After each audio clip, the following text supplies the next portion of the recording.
انسان قبر سے اٹھے گا، کس طریقے سے اٹھے گا؟ قبر سے اٹھنے والا ایک ہی شکل پر نہیں اٹھے گا۔ قبر کے اندر تو سب کو انسان کی شکل میں داخل کیا جائے گا، لیکن قبر سے اٹھتے وقت ہر انسان جو ہے اصل شکل پہ نہیں اٹھے گا، انسانی شکل میں نہیں اٹھے گا۔ کون کی شکل میں اٹھے گا؟ اب ذرا سنیے احادیث مصطفیٰ اور ذرا غور کیجئے۔ قرآن کہتا ہے یوم ينفخ فی الصور فتأتون افواجا، اور اس دن جب سور پھونکا جائے گا تو لوگ فوجوں فوج اپنی قبروں سے نکلیں گے، یعنی اللہ کی بارگاہ میں حاضر ہوں گے۔ تو جب انسان اپنی قبر سے باہر نکلے گا تو قبر سے باہر نکلنے کی کیفیت کیا ہے؟ صحابہ کرام نے پوچھا یا رسول اللہ صلی اللہ تعالی علیہ وسلم یہ بتائیں کہ جب انسان اپنی قبر سے باہر نکلے گا تو اس کی کیفیت کیا ہوگی، اس کی حالت کیا ہوگی، کس پوزیشن میں وہ نکلے گا؟ اللہ اکبر۔ دفن کرتے وقت تو انسان کافور کی خوشبو میں بسایا ہوا ہوگا، دفن کرتے وقت تو انسان کو کفن پہنایا ہوا ہوگا، دفن کرتے وقت تو انسان کی کیفیت یہ ہوگی عطر اور سرمے کے اندر وہ معطر بھی ہوگا اور اس کی آنکھوں پر سرمے کے اثرات بھی ہوں گے، لیکن اللہ اکبر اٹھتے وقت انسان کی کیفیت کیا ہوگی؟ اب ذرا غور سے سماعت کریں۔ اللہ اکبر۔ میرے آقا مصطفیٰ کریم رؤوف الرحیم صلی اللہ علیہ وآلہ وسلم اپنے صحابہ سے ارشاد فرماتے ہیں اے میرے صحابہ، کچھ لوگ قیامت کے دن جب اپنی قبر سے اٹھیں گے تو ان کی آنکھیں نہیں ہوگی، وہ اندھی آنکھیں لے کر کے اٹھیں گے، آنکھوں میں بینائی نہیں ہوگی، وہ آنکھوں میں روشنی نہیں ہوگی۔ ذرا تصور تو کریں، جو دنیا میں اندھا ہوگا وہ آخرت میں اندھا ہو ضروری نہیں ہے، جو دنیا میں بیمار ہوگا وہ آخرت میں بیمار ہو ضروری نہیں ہے۔ اللہ اکبر۔ اس لیے کہ دنیا کی بیماری کی کوئی حیثیت نہیں ہے، اللہ اللہ، لیکن میرے اور آپ کے آقا مصطفیٰ کریم رؤوف الرحیم صلی اللہ علیہ وآلہ وسلم ارشاد فرماتے ہیں کچھ لوگ اپنی قبر سے اندھے اٹھیں گے، یعنی ان کی آنکھیں نہیں ہوگی۔ اب مجھے بتائیں جب ان کی آنکھیں نہیں ہوگی تو وہ اللہ کا دیدار کیسے کریں گے؟ وہ رسول اللہ کا دیدار کیسے کریں گے؟ وہ اولیاء اللہ کا دیدار کیسے کریں گے؟ صحابہ کرام بے چین ہو گئے اور صحابہ کرام نے عرض کیا یا رسول اللہ صلی اللہ تعالی علیہ وآلہ وسلم، جو لوگ بغیر آنکھوں کے اپنی قبروں سے قیامت کے دن اندھے اٹھیں گے، اندھے اٹھنے کی وجہ کیا ہوگی؟ تو میرے آقا ارشاد فرماتے ہیں دنیا کے اندر نصیحت کرنے والے جب ان کو نصیحت کرتے ہوں گے تو وہ نصیحت کو نہیں مانتے ہوں گے، دنیا کے اندر جب ان کو اللہ سے ڈرایا جاتا ہوگا تو وہ اللہ سے ڈرتے نہیں ہوں گے۔ مثال کے طور پر آج بھی آپ دیکھیں بہت سارے مسلمان ہیں جو اللہ رب العزت کے بندے جب ان کو نصیحت کرتے ہیں تو وہ نصیحت مانتے نہیں ہیں۔ مثال کے طور پر اللہ اکبر، جیسے کہ اگر کسی کے گھر میں شادی میں ڈی جے بجایا جا رہا ہو، میوزک بجایا جا رہا ہو، گانے بجایا جا رہا ہو، اور اگر کوئی عالم کہے کہ بھئی ڈی جے نہ بجاؤ یہ حرام ہے، گانے نہ بجاؤ یہ حرام ہے، تو پلٹ کر کے نصیحت نہیں مانتے بلکہ کیا کہتے ہیں دولت ہماری ہے، مولوی کا کیا بگڑتا ہے، مال ہمارا ہے، مولوی کا کیا بگڑتا ہے۔ سن لو اللہ کے نبی نے تمہیں وقت سے پہلے آگاہ کیا، مرنے والوں موت آنی ہے، مرنے کے بعد قیامت کے دن قبر سے اٹھنا ہے۔ اگر تم نصیحت نہیں مانتے اور دولت کے نشے میں غرور و گھمنڈ کے اندر ڈوب کر کے خدا کی نصیحت کو پیٹ کے پیچھے ڈالتے ہو تو قیامت کے دن اندھے اٹھنے کے لیے تیار ہو جاؤ۔ سن لو دولت کے غرور اور گھمنڈ میں خدا کی نصیحتوں کو فراموش کرنے والوں، یہاں کسی کی آنکھیں اندھی ہوگی کوئی راستہ پکڑ کر کے چلا دے گا، یہاں کسی کی آنکھیں اندھی ہوگی کوئی سہارا دے کر کے پار لگا دے گا، یہاں کسی کی آنکھیں اندھی ہوگی کوئی نہ کوئی مدد کے لیے آ جائے گا، مگر قیامت کے دن اللہ کی نصیحتیں نہ ماننے کی بنیاد پر جب تمہیں اللہ اندھا اٹھائے گا، نہ وہاں لاٹھی ہوگی، نہ کوئی سہارا ہوگا، نہ کوئی مددگار ہوگا۔ اندازہ فرمائے قیامت کے دن دفن ہونے کے بعد اپنی اپنی قبروں سے اٹھنا ہے۔ بولو نصیحت مانتے ہیں لوگ؟ آج کل بہت سے لوگ نصیحت نہیں مانتے۔ اور ایک بات بتاؤں، نصیحت ماننا یہ بھی ایمان کی علامتوں میں سے ایک علامت ہے۔ نصیحت ماننا ایمان کی نشانیوں میں سے ایک نشانی ہے۔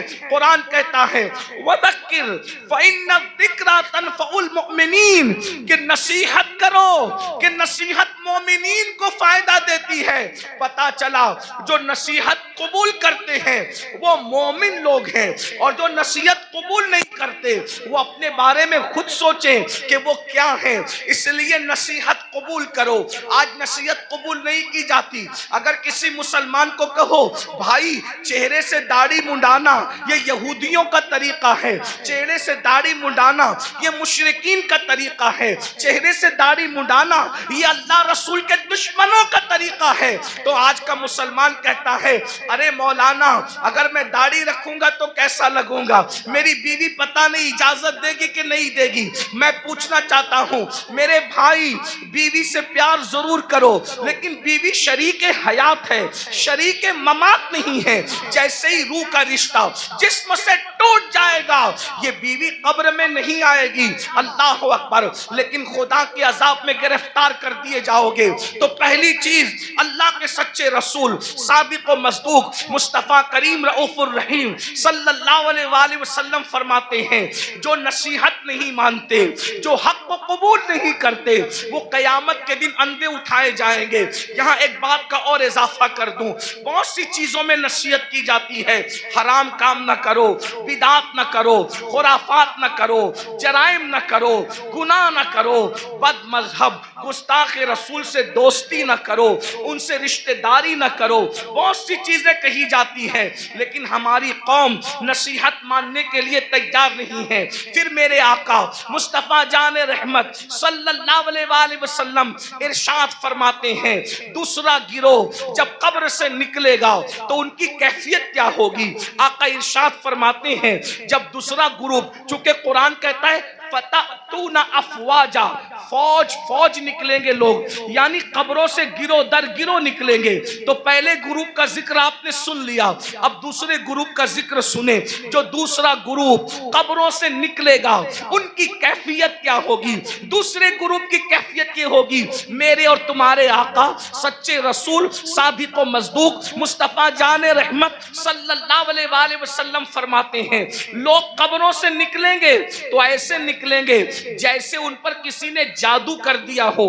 حالانکہ اس دن کون کس پہ جادو کرے گا؟ جیسے جادو جس پہ کیا جاتا ہے تو اس کا چہرہ کیسے بے رونق ہوتا ہے، سونا سونا ہوتا ہے، اس کے چہرے پر جو ہے حساسیت نہیں ہوتی، اس کا چہرہ جو ہے اللہ اکبر خوبصورت نہیں لگتا، بلکہ صرف سمجھانے کے لیے کہہ رہا ہوں، چہرہ منحوس سا لگتا ہے، ڈراؤنا سا لگتا ہے۔ آقا فرماتے ہیں کچھ لوگ اپنی قبروں سے اٹھیں گے، مفہوم کے طور پہ عرض کر رہا ہوں، تو ایسا لگے گا کہ جیسے ان پہ کسی نے جادو کیا، حالانکہ کسی نے جادو نہیں کیا ہوگا۔ ایسا لگے گا جیسے اس کو کسی آسیب نے چھو لیا، لیکن اس کو آسیب نے نہیں چھوا ہوگا۔ اللہ اکبر۔ آقا ارشاد فرماتے ہیں ان کے پیٹ مٹکوں کی طرح بڑے بڑے ہوں گے، کچھ کے پیٹ کمروں کی طرح بڑے بڑے ہوں گے۔ کچھ لوگوں کا حال یہ ہوگا وہ اٹھ کر کھڑے رہنے کی کوشش کریں گے تو گر جائیں گے۔ اللہ اکبر۔ ان کے پیر چھوٹے ہوں گے، ان کے ہاتھ چھوٹے ہوں گے، اور ان کے پیٹ مٹکوں کی طرح